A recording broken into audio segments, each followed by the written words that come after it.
أكبر الله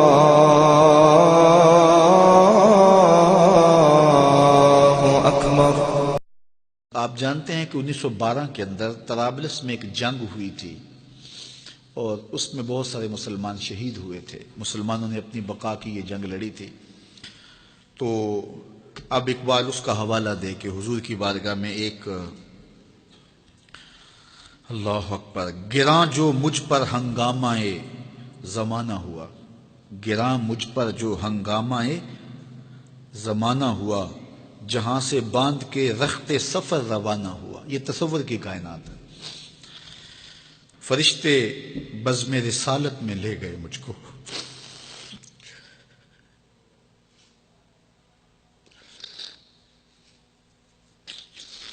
وہ کہتے ہیں کہ میں تصور ہی میں جب اس دنیا کے ہنگاموں سے اکتا گیا تو میں نے رخت سفر باندھ لیا۔ اب شام و سحر کے سفر میں میرے پاس سواری کوئی نہیں ہے اور جاؤں تو کدھر جاؤں، لیکن دنیا سے اکتا کے سامان سفر باندھ کے اپنے دل اور روح، اعلیٰ حضرت نے کہا تھا نا، جان و دل ہوش و خرد سب تو مدینے پہنچے، تم نہیں چلتے رضا سارا تو سامان گیا۔ تو اقبال نے بھی سارا سامان باندھ لیا، تو پھر سواری کیا آئی؟ فرشتے بزم رسالت میں لے گئے مجھ کو۔ یہ تصور کی دنیا ہے اور اقبال کا ایک اپنا جہان تھا۔ حضور آیا یہ رحمت میں لے گئے مجھ کو، کہا حضور نے اے اندلیب باغ حجاز،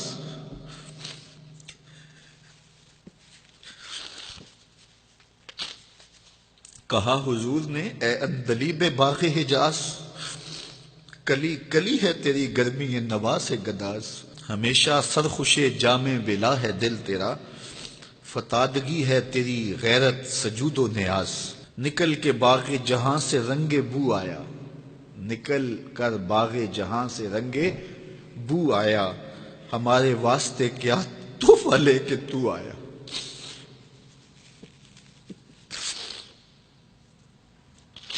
کہتے ہیں کہ حضور نے مجھے کہا کہ باغ حجاز کے بلبل تیری نوا سے کلی کلی پگھل رہی ہے، تو تو ایسے باغ سے نکل آیا جس طرح پھول سے خوشبو نکل کے آتی ہے، تو بتا میرے لیے تو تحفہ کیا لے کر آئے؟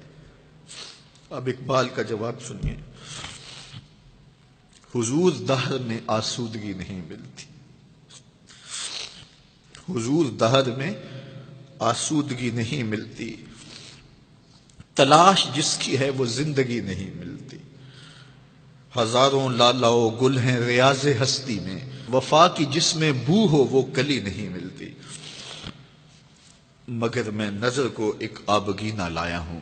یہ 1912 کی بات ہے جب طرابلس کی جنگ لگی تھی۔ مگر میں نظر کو ایک آبگینہ لایا ہوں، جو چیز اس میں ہے جنت میں بھی نہیں ملتی، جھلکتی ہے تیری امت کی آبرو اس میں، طرابلس کے شہیدوں کا ہے لہو اس میں۔ اگر اس دور میں اقبال ہوتا اس کا کلیجہ پھٹ جاتا۔ یہ تو طرابلس کے شہیدوں کا لہو لے کر کے گیا تھا اقبال اس زمانے میں، اب برما کے شہیدوں کا لہو بھی لے کے جاتا۔ اللہ اس شخص کی قبر پہ کروڑوں رحمتوں کا نزول کرے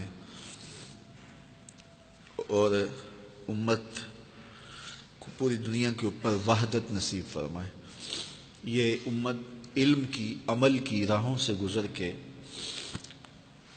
اپنی منزل کی طرف گامزن ہو اور وحدت کے حقیقی اجالے اس امت کو نصیب ہوں،